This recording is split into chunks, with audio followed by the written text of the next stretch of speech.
Kereta cepat Wush tak sekadar moda transportasi baru. Ini adalah simbol ambisi besar Indonesia untuk melesat sejajar dengan negara maju lainnya.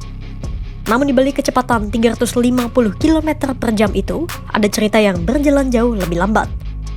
Transportasi yang beroperasi di era Presiden ke-7 RI Joko Widodo itu kini meninggalkan berbagai persoalan pelik.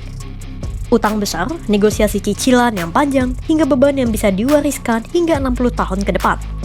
Jokowi menyebutnya investasi sosial dan bukan proyek yang mengejar laba. Namun faktanya, kerugian yang dicatatkan bukan uang receh. Apakah Wush akan melesat menuju masa depan atau justru melaju ke jebakan utang jangka panjang? Sampai kapan anak cucu kita harus menanggung utang Wush?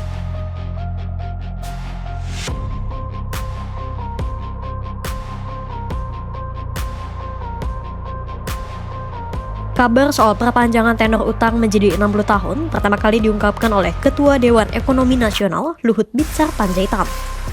Luhut mengatakan pada Senin 20 Oktober 2025 bahwa pemerintah Indonesia dan Cina sudah sepakat memperpanjang masa pembayaran utang kereta cepat Wush sampai 60 tahun.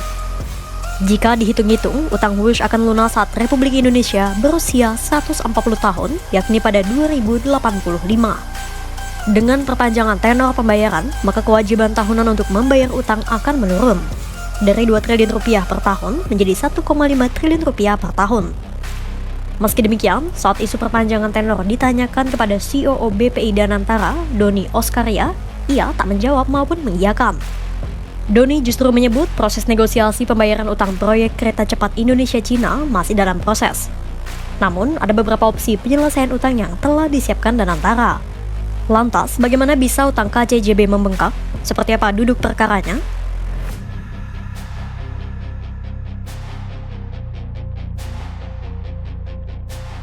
Semua bermula ketika proyek kereta cepat Jakarta-Bandung ditetapkan menjadi proyek strategis nasional atau PSN pada tahun 2016 dengan nilai investasi yang fantastis.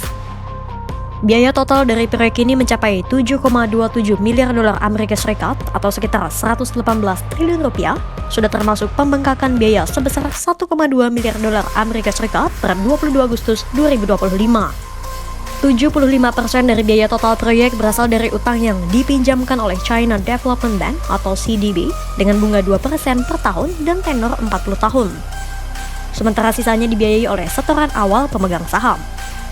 Para pemegang saham KCJB berasal dari berbagai perusahaan yang membentuk konsorsium PT KCIJ. Dari Cina, ada Beijing Yaowan HSR Company Limited yang memegang 40% saham. Sementara Indonesia memegang 60% saham. Konsorsium asal Indonesia bernama PT Pilar Sinergi BUMN Indonesia yang terdiri atas 4 perusahaan plat merah, yakni PT KAI, PT Wijaya Karya atau WIKA, PT Jasa Marga, dan PT Perkebunan Nasional 8. Sebagaimana lazimnya utang, PT PBSI harus melunasi pinjaman kepada CDB. Per tahun Indonesia harus mencicil pelunasan pinjaman sebesar 2 triliun rupiah. Tapi masalahnya, Wush masih rugi dan belum menunjukkan performa maksimal. Dalam sehari, penumpang Wush masih berkisar 16.000 sampai 20.000 orang. Sementara skenario optimis mematok target harian penumpang sampai 76.000 orang. Pendapatan Wush yang rendah itu tak bisa menutup kewajiban tahunan terhadap Cina. Lantas, bagaimana langkah yang diambil pemerintah?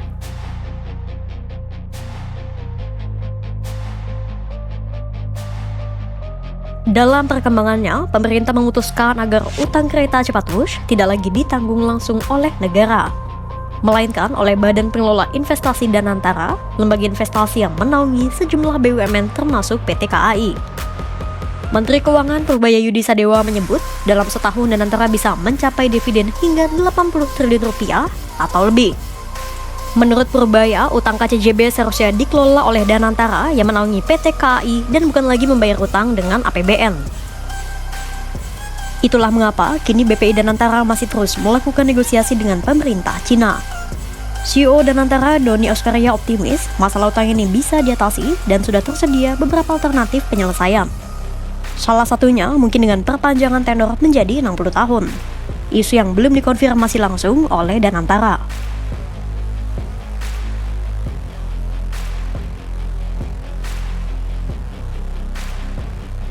Jokowi angkat bicara soal polemik beban utang KCJB.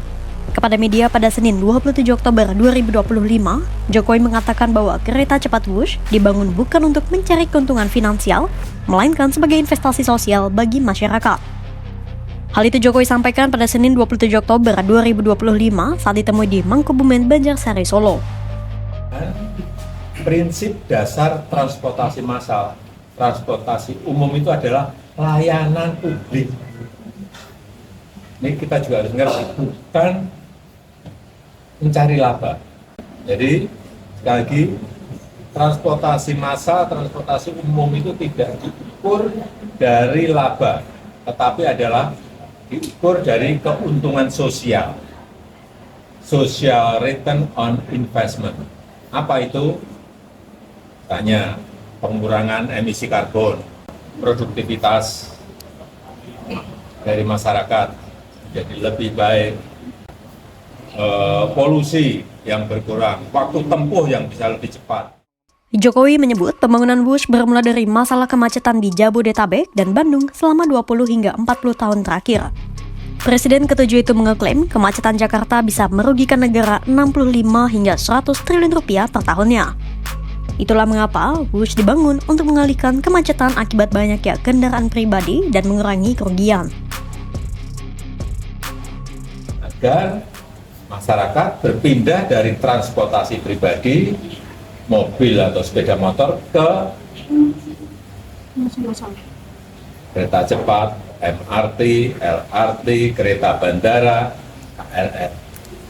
Dan kerugian itu bisa terkurangi dengan baik. Cina pun juga angkat bicara soal kisruhnya utang Wush di Indonesia, dan tanggapannya tak jauh berbeda dengan Jokowi. Juru bicara Kementerian Luar Negeri Cina, Guo Jiakun mengatakan Wush telah melayani lebih dari 11,7 juta penumpang dengan arus penumpangnya meningkat stabil. Guo menyoroti manfaat ekonomi dan sosial yang terus berkembang dengan kehadiran kereta cepat tersebut. Ia juga menggarisbawahi proyek besar seperti Wush tidak sepatutnya dinilai dari sisi keuangan, tapi juga manfaat publik dan dampak sosialnya. Wush Jakarta-Bandung dibangun dengan ambisi besar sebagai simbol lompatan teknologi dan kebanggaan nasional. 1 tahun melaju yang tersisa bukan hanya kecepatan, tapi juga kalkulasi panjang antara prestasi dan beban utang. Di meja perundingan, negosiasi antara Indonesia dan Cina terus berjalan. BUMN masih harus berhitung cermat agar proyek ini tak menjadi warisan beban generasi berikutnya. Sementara Menteri Keuangan Purbaya menolak menyentuh APBN. Wush mungkin tak sekadar proyek infrastruktur. Ini adalah cermin dari ambisi besar negeri ini. Meski masih melaju cepat, tapi di bawahnya masih terikat rel utang yang panjang dan kompromi politik yang tak mudah. Lantas, akankah Wush benar-benar jadi investasi sosial atau sekadar monumen megah dari mimpi yang terlalu mahal? Pantau terus perkembangannya hanya di kanal YouTube Kompas.com.